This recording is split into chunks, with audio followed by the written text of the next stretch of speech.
Scénariste, la vérité.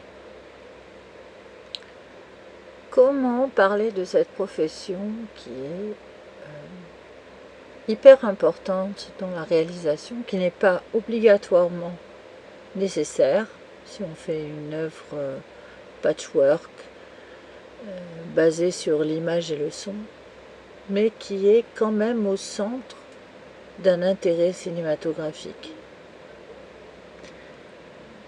Le scénario est une trame que l'on va respecter à la lettre ou qu'on va malmener quelque part au moment de la réalisation, parce que les idées changent au moment parfois où on dit action. Donc être scénariste au départ, c'est partir dans de l'imaginaire, si on n'utilise pas un sujet qui est issu d'une biographie ou d'un roman, en faisant une adaptation. Donc on est obligé de puiser dans l'imaginaire, ce qui veut dire qu'on a une casquette aussi d'écrivain au moment où on réalise son scénario. Et on doit puiser à l'intérieur de soi la composante des personnages et des intrigues qui sont censés les mettre en valeur. C'est donc un travail extrêmement difficile. C'est pas quelque chose qui est simple. Sauf si par exemple on est réalisateur de ces films et qu'on a une vision complète de la façon dont on va agencer son cadre. Comme par exemple Luc Besson est réputé pour faire des scénarios plus vite que son ombre, parce qu'il se maîtrise lui-même, par exemple, et qu'il est d'abord en premier réalisateur, et qui met au service de son image une histoire qu'il maîtrise aussi parce qu'il a le sens de la vision projetée. Si on est par exemple dans une histoire sensible et que l'on doit parler d'une sorte d'effet de complexité qui n'introduit pas la complication, mais la profondeur en fait dans une histoire, on est obligé donc d'être très concentré. Et on s'aperçoit en fait que les scénaristes sont mal considérés, que pour les trois quarts, c'est une méthode qui est suivie, et ensuite on va faire de la recherche, de documentation, que ce soit à la bibliothèque, dans diverses œuvres déjà créées, et puis comme si on avait la possibilité de faire une sorte de copier-coller, et puis une étude de l'actualité, pour rester dans la tendance. Donc moi je ne fais pas partie de ces gens-là, donc je vais parler en mon nom, puisque j'ai jamais eu l'occasion en fait de rencontrer un scénariste. J'ai vu devant mes yeux des ateliers, évidemment, de création de scénarios, et ensuite les films qui sont signés de plusieurs scénaristes. Et je vais parler du coup d'un témoignage plutôt que de faire une généralité, puisque ce sujet est au centre de ma vie en ce moment. Et bizarrement, je ne peux pas me passer d'écrire des scénarios. Parce qu'au départ, c'est une battle à l'intérieur de moi entre dire que un scénario est aussi un film qui pourrait être un livre, si je décidais d'être l'entier PAF technique qui est censé être véhiculé au travers de l'histoire. Et il n'y a rien à faire. Je préfère être scénariste pour certaines histoires parce que il y a la collectivité qui vient s'énoncer. Et que donc je préférerais avoir à discuter avec le chef déco sur les objets acteurs, ceux qui vont être mis au centre de l'intrigue,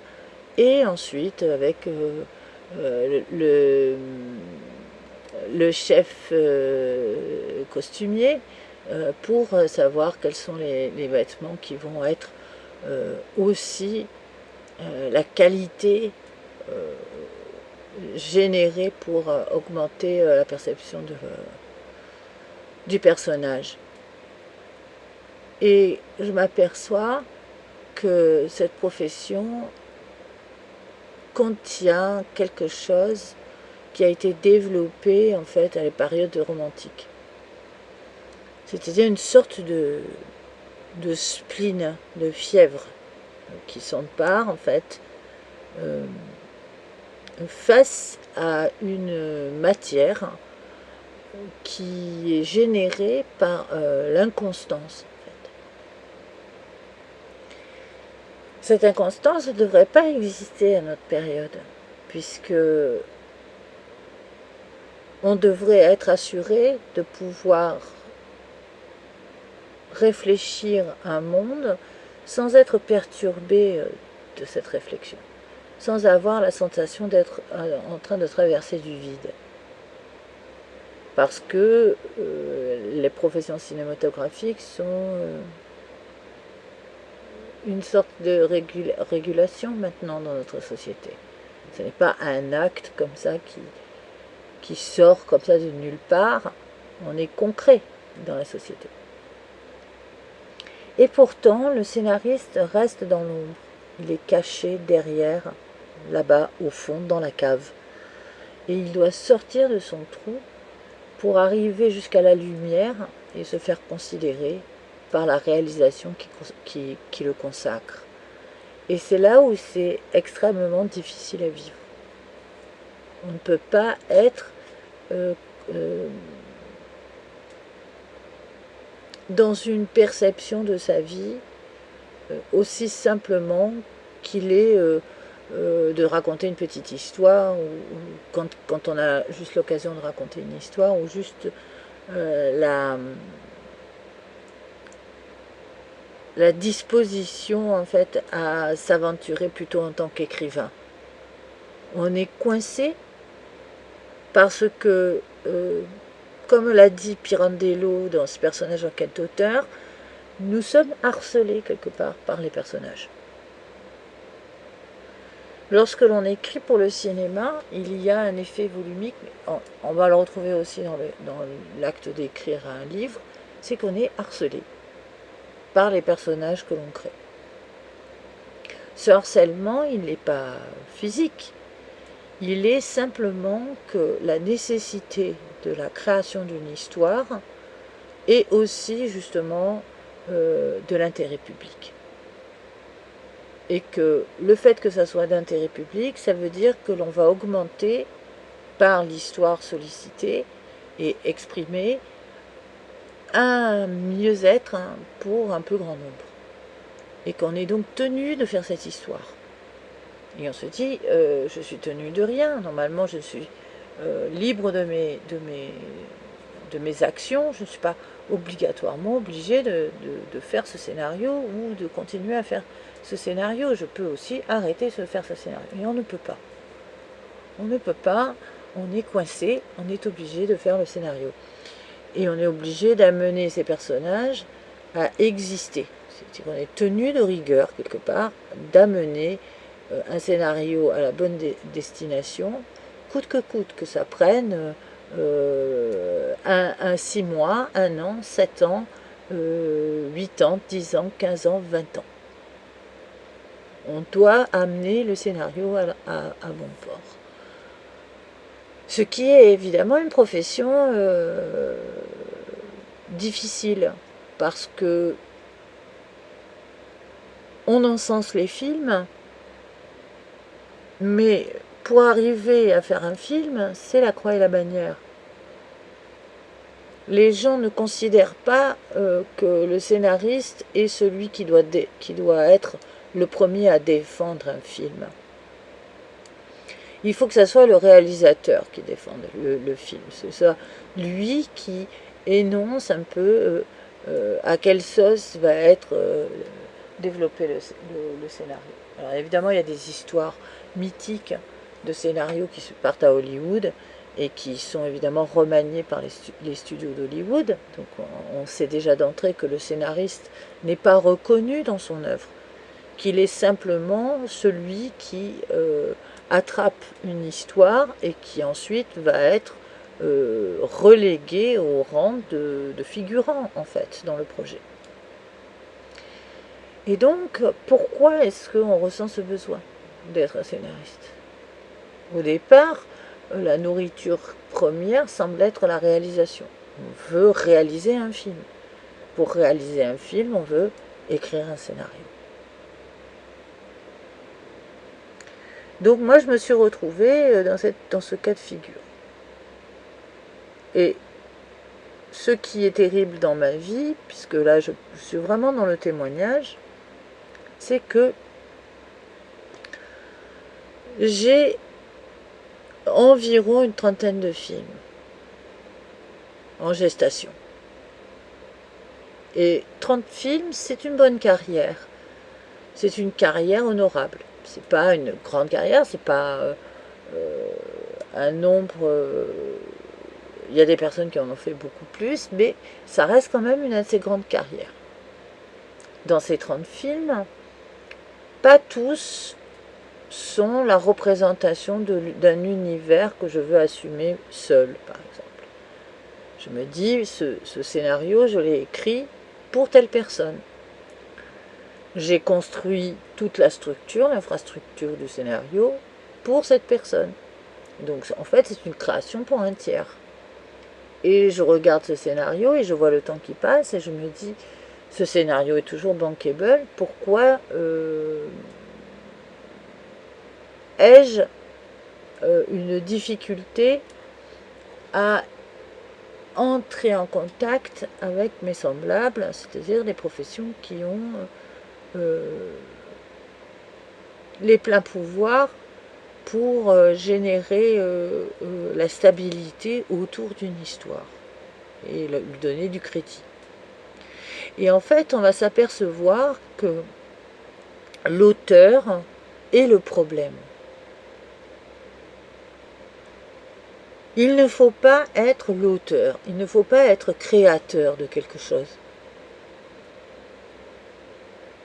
Parce que le créateur de quelque chose est placé dans une position d'être, encore une fois, un être accompli. Et on se retrouve donc dans la même circonstance que la problématique de l'artiste-auteur du statut. Le statut n'est crédité qu'à partir du moment où l'acte premier, c'est-à-dire de naître de nulle part, est déjà accompli. Et on ne peut pas faire éditer, par exemple, un scénario. On ne peut pas dire, tiens, demain, j'édite mon scénario, si. On peut l'éditer sur Google, par exemple. On peut dire, voilà, je mets à disposition devant tout le monde mon scénario. Évidemment, ça ne peut pas se faire. Parce que, si on est honnête, on ne peut pas révéler le contenu d'une histoire uniquement parce qu'il y a une ineptie autour de l'auteur. Qu'est-ce qu'un auteur, en fait? Qu'est-ce qu'un créateur d'histoire? Qu'est-ce qu'un conteur? Qu'est-ce qu'un scénariste? Celui qui va agencer une histoire pour qu'elle soit créditée dans un espace cinématographique. Alors évidemment, ce n'est pas la même chose. On peut être aussi dialoguiste. Le dialoguiste, c'est celui qui va apporter la nature du dialogue dans le cadre du scénario. Alors, j'ai écrit par exemple un scénario où je suis aussi dialoguiste de ce scénario. Ce scénario devait comporter 4 volumes et en fait il a été privé en fait de son histoire, ce scénario.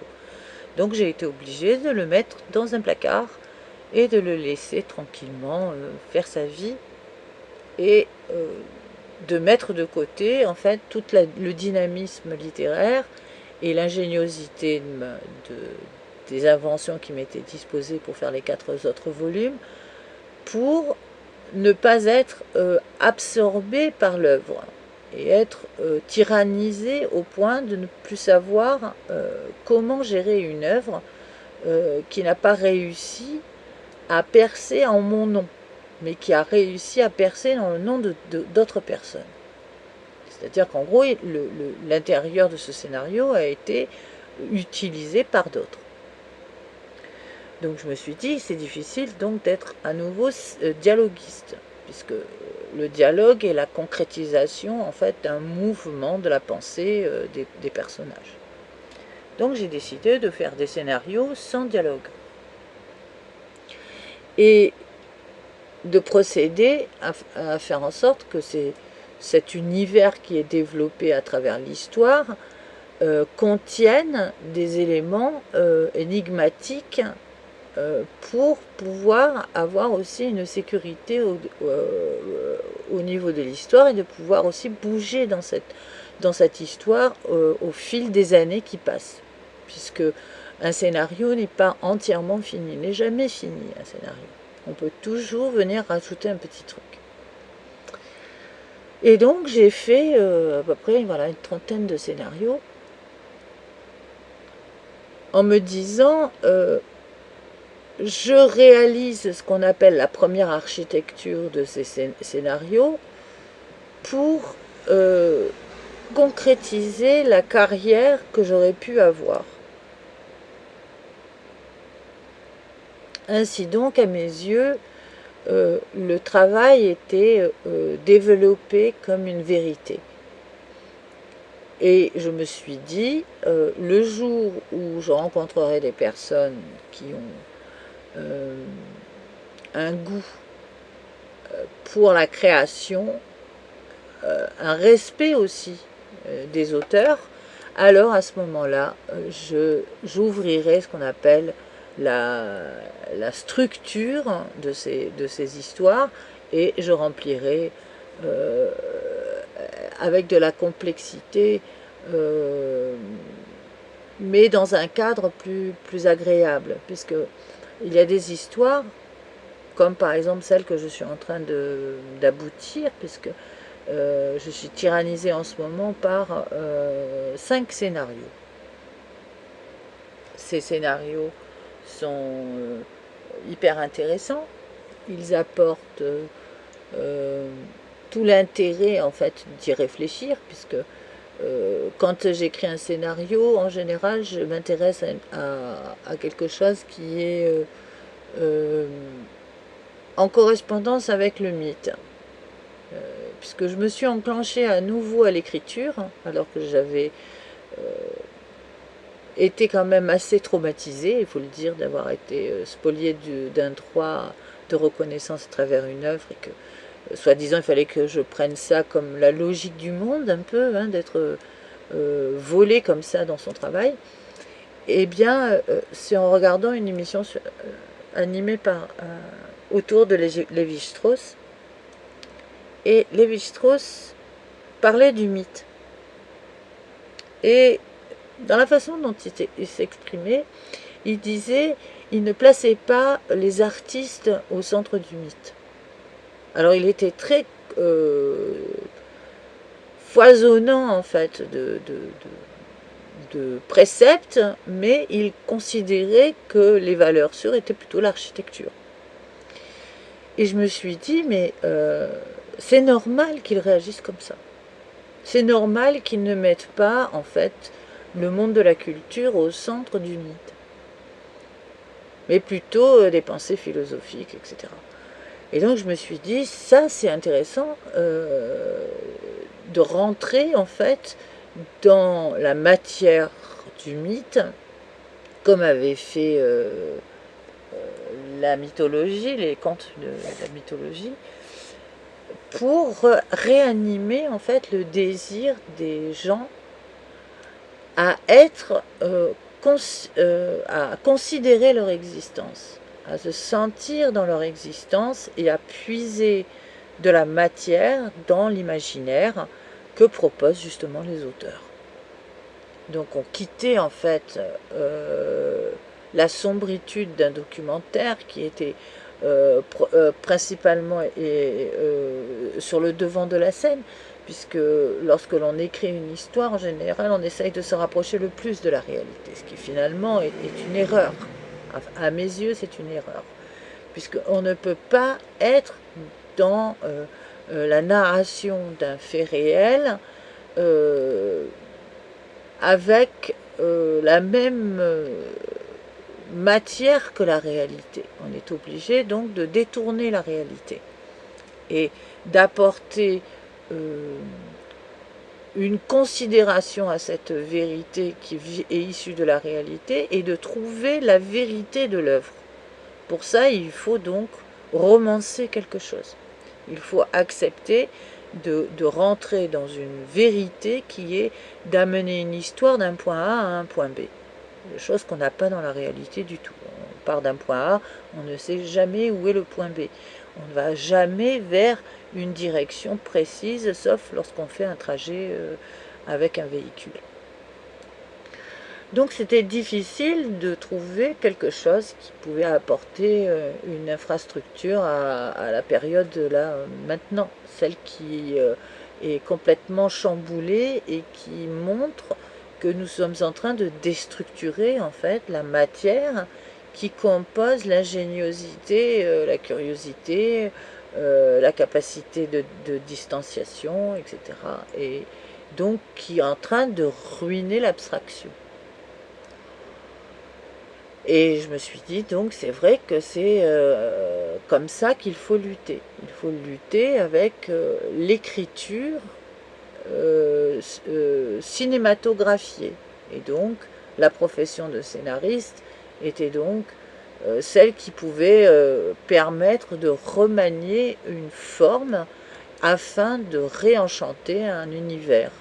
Et évidemment, il y avait d'autres professions pour faire ça, mais pour ça, il fallait être scientifique. Alors, je suis aussi scientifique, mais les conditions dans lesquelles je suis sont moins faciles à gérer pour ce qui est de la communication d'informations, puisque lorsqu'on est chercheur en sciences, on est plutôt un ermite dans son laboratoire en train de faire ses expériences et on attend le moment probant pour livrer ou un master ou un doctorat. Donc évidemment, c'est un travail qui est de toute une vie. On ne peut pas comme ça faire des épisodes de cette histoire scientifique qui vous traverse. On est obligé de concilier aussi des aventures qui vous amènent vers les autres. Et donc, être scénariste était pour moi l'occasion rêvée aussi. Je trouve que c'est la profession la plus intéressante, puisqu'elle est l'ossature, la première ossature à la réalisation, et elle permet aussi de rencontrer des gens et de fédérer autour d'une histoire un mouvement qui devient le temps présent pour un petit groupe ou un grand groupe ou même carrément une grande expédition, puisque il y a parfois des films qui sont à considérer comme des péplums. Donc voilà, pour moi le scénario, être scénariste, c'est ça, c'est être une pierre de structure. Je ne vais pas dire une pierre d'angle parce que c'est peut-être un peu trop... la pierre d'angle, ça serait toute l'équipe pour moi plutôt. Parce qu'à partir du moment où on est capable de monter en fait une œuvre, ça veut dire qu'on est au centre et qu'on ait les outils pour montrer cette œuvre. Mais disons, voilà, c'est une paire de structures. Et donc, on établit en fait un état-concept solide, quelque chose sur lequel on peut avancer à une table sans avoir une sensation de perdition, puisque tout est calculé pour être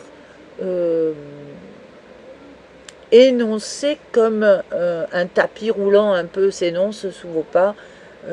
On est censé pouvoir marcher dessus et savoir que ça nous amène quelque part.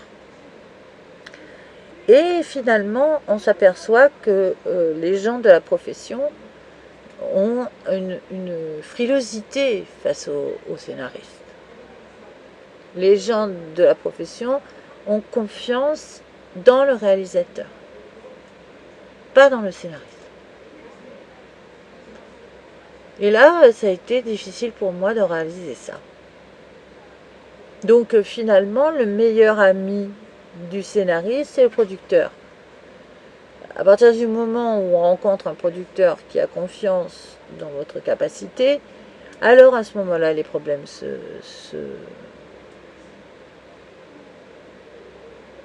s'effacent parce qu'ils ont, il y a la considération de l'auteur. Donc en fait, on revient toujours dans le même problème de l'édition. On a exactement le même problème que rencontre un écrivain. L'écrivain est consacré par la maison d'édition et le scénariste est consacré par le producteur. Donc voilà, c'est quelque chose qu'il fallait savoir et que donc c'est un témoignage pour dire que s'il n'y a pas autant de films dans le cinéma français, bien qu'il y en ait suffisamment pour faire un festival de Cannes, faire une remise de César, etc. Il faut aussi savoir que il n'y a pas non plus la possibilité de faire un cinéma fort, parce que les scénaristes sont bloqués dans la démarche en fait de réalisation, parce qu'il n'y a pas assez de possibilités de communiquer autour d'une œuvre et qu'on ne peut pas mettre toujours son œuvre sur l'autel des sacrifices. Voilà. Et qu'on ne peut pas regarder les autres déchiqueter votre travail en disant regardez, on nous a apporté de la bonne nourriture dans notre gamelle. Mais qui est celui qui a fait la nourriture? On s'en fout. Voilà. Et donc ça, c'était terrible à dire, mais c'est quelque chose qu'il faut que les gens comprennent, que le cinéma est bizarrement tourné un tout petit peu vers l'univers dramatique que a pu générer les publicistes. C'est-à-dire que nous avons un fort potentiel de captation des tendances, un peu comme s'il fallait étudier en fait un terrain de prédilection, des sujets qui pouvaient être pertinents, mais ensuite on a l'agencement, c'est-à-dire l'agencement c'est tout ce qui va être de la nature visuelle. Et lorsqu'on a des idées, on tremble, encore une fois, parce qu'on sait que nos idées vont être détournées et elles vont se retrouver reléguées pour simplement faire des bouches-trous sur un film qui est déjà existant. Ah, cette couleur, cette perspective de cadre, etc., qui sont peut-être des annotations que l'on met dans son travail, on se demande qui va donc venir puiser là-dedans. Et c'est donc un inconfort pour apporter des œuvres de valeur au cinéma français. Alors on a envie d'être considéré comme du cinéma français, de participer à la création d'une identité forte du cinéma français ou même du cinéma européen. Et la galère première, c'est ça. C'est-à-dire d'être accrédité et d'être sécurisé par un producteur. Un producteur qui vous permet de faire votre travail. Et donc d'apporter des œuvres de valeur. Et en général, on dit oui, mais les autres, comment ils ont fait pour réussir? C'est justement ce qu'il faudrait savoir. Ouais, c'est vrai. On aimerait savoir. Et pour le moment, on n'a pas en fait eu de documentaire sur le sujet. Personne n'est venu demander quel était l'événement majeur sur l'introduction de son œuvre à la réalité de la mise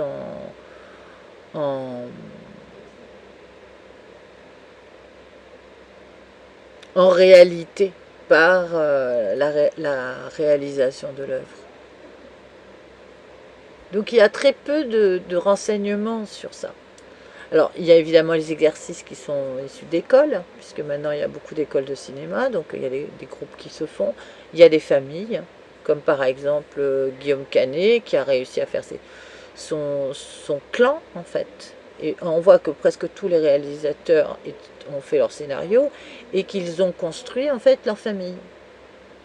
Mais tant qu'il n'y a pas cette sécurité, en fait, qui est fait bloc et qui permet aussi de négocier auprès des producteurs, les scénarios s'empilent avec la difficulté aussi de les maîtriser, puisque quand on est prolifique en idées, c'est qu'on est un capteur aussi, qu'on est capable de trouver les agencements qui permettent de construire quelque chose qui peut apporter à notre période. Et il n'y a pas de gestion de ça. Donc on s'aperçoit que toutes les professions qui sont liées en fait à la communication, à la culture, sont extrêmement difficiles à vivre.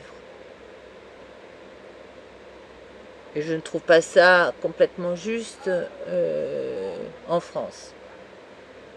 Par contre, on est fasciné par l'émergence d'un cinéma. Par exemple, le cinéma de je ne sais pas où arrive jusqu'au Festival de Cannes et ça devient une sorte de quintessence. Enfin, ils ont réussi à venir avec leur cinéma se battre au Festival de Cannes. Et évidemment, on se dit, mais bien sûr que c'est toujours fascinant de voir quelqu'un sortir de nulle part et d'arriver jusque-là. Mais tant qu'il n'y a pas la mise en lumière, il n'y a pas non plus la considération. Ça, il faut bien s'en rendre compte. Et donc, on s'en rend compte surtout dans les biopics aussi. Quand on parle d'un auteur, d'un artiste-auteur, dans un biopic, on a un effet comme ça pervers qui est de relativiser les œuvres par rapport à des choses que l'on connaît, puisqu'on sait que la personne elle est connue. Donc, si on parle d'Elvis Presley, obligatoirement, on sait que Elvis Presley, c'est Elvis Presley. On ne se rendra pas compte entièrement de qu'est-ce qui a généré Elvis Presley au départ, si ce n'est sa voix et la chance insolente qu'à cette période, enregistrer un petit CD, un petit disque, c'était quand même beaucoup plus facile et que la radio était enchantée aussi d'avoir quelque chose à passer aussi sur les ondes. Et que d'une commune mesure, finalement, tout cela a fait un mythe assez rapidement et a changé la face du rock'n'roll. Et bien dans le scénario, il y a aussi des choses comme ça. On ne sait jamais qu'est-ce qui change la face d'un monde, et on s'aperçoit que si un scénario qui a été spolié de sa destinée et qui s'est retrouvé dispatché sur plusieurs œuvres, qui a changé la face du monde, qui a changé 25 ans d'histoire du cinéma français grâce à sa structure, personne n'est capable d'avouer que cette structure vient d'une seule œuvre.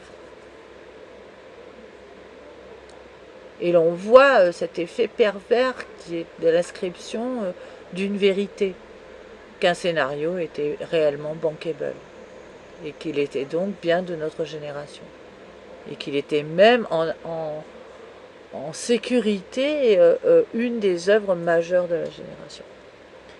Pour un scénariste, c'est très difficile ça, parce que on n'est même plus dans the player, quoi. Dans cette ambiance un peu, encore une fois, film d'horreur, sur lequel est disposée en fait une nature autre qui est-ce que l'ingéniosité, la créativité d'une personne le met en danger? Voilà, donc c'est une question en fait sur l'humanité, mais pas uniquement sur l'humanité, c'est surtout sur la préservation de la culture.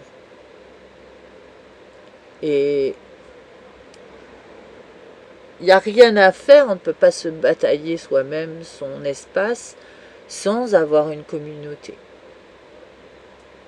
Voilà, donc c'est une sorte de cri que je fais, c'est pas tout à fait un article, puisque c'est un témoignage, pourtant je le mettrai quand même dans la catégorie des articles à débattre, parce que c'est centré, c'est aussi l'avenir du cinéma. Et pour le moment, je dirais plutôt du cinéma européen, puisque nous sommes censés nous brasser mutuellement les uns les autres à travers justement la possibilité de travailler et en communauté intelligente et de se protéger les uns les autres d'un drame qui peut s'emparer aussi de nos professions. Voilà, alors je ne sais pas, j'espère qu'il n'y a pas quelqu'un qui a le dessein de vouloir éliminer le cinéma, puisque on voit que progressivement, on voit quand même qu'il y a un désir de mettre en porte-à-faux en fait la valeur du cinéma dans l'exercice de la culture. Et donc voilà, je pense, j'énonce ça un peu comme une prophétie, mais il est vrai que je travaille énormément à ce qu'une infrastructure de regroupement de scénaristes puisse exister et une sécurité au travers d'un édifice qui permettra aux gens d'être sécurisés aussi dans leur travail de recherche et dans leur travail aussi de démarche, parce que a priori on n'est pas censé faire cette démarche soi-même. Et donc il faut des professions charnières qui permettent aussi de rester dans ce qu'on appelle le rêve et l'imaginaire, qui sont des matières très difficiles à gérer, puisque on est des chercheurs en fait, hein. On part en face d'une matière qui ne se définit pas et qu'on finit par définir. Donc ce n'est pas quelque chose aussi simple qu'il n'en paraît et qui demande énormément d'énergie. On peut perdre beaucoup de poids d'ailleurs en écrivant un scénario, parce que on carbure énormément d'énergie, et on peut aussi être très fatigué de faire un travail d'investigation sur des pièces maîtresses qui sont de la structure d'un scénario. Donc c'est un vrai métier physique qui n'est pas aussi perceptible par les gens. Et donc voilà, je voulais faire ce petit message et de révéler aussi que cette profession est donc une profession ingrate, qu'elle n'est pas reconnue comme étant une des professions solaires en fait dans une œuvre cinématographique. Nous sommes donc cachés en coulisses, bien que nous soyons nommés et qu'il y ait des récompenses pour le meilleur scénario. Voilà. Très peu de gens, sauf des gens de la profession, se souviennent de qui a été célébré pour son scénario. Voilà, donc en espérant, encore une fois, que cette profession puisse bénéficier d'une sécurité, et qu'il y ait de moins en moins de possibilités qu'un premier scénario soit volé et exploité, alors que des milliers de personnes étaient censées être d'une carrière aussi à travers l'œuvre du scénariste, et que le fait que ça soit dispatché comme ça pour des gens déjà existants ou détourné pour une œuvre qui va mettre en scène des stars, voilà, ça peut aussi être un drame pour le reste aussi des aventures humaines, puisque on est aussi des manquants à l'histoire. Et lorsqu'il y a un film qui se fait à travers une œuvre nouvelle, il y a tout un univers qui en découle, comme par exemple l'univers de Clapiche serait un acte manquant si Clapiche n'avait pas pu construire sa famille avec des acteurs solides qui l'ont suivi dans son trip. Et ainsi de suite. Donc voilà, il faut donc réfléchir à cette profession avec un tout petit peu plus d'honnêteté. Et bon, encore une fois, c'est à débattre, peut-être avec un axe plus ciblé sur comment gérer le drame en fait existentiel qui est autour de cette profession. Voilà, donc c'était encore une fois ce que j'en pense, c'est à débattre. Et je finirai donc cet article sur un petit vive les scénaristes qui nous ont enchantés de magnifiques histoires. Car des conteurs, il nous faut encore et encore pour qu'on s'enchante de voir, évidemment, bien sûr, un film qui va les représenter ces histoires avec des acteurs qui sont censés nous raconter l'histoire, encore une fois, d'une façon merveilleuse. Voilà.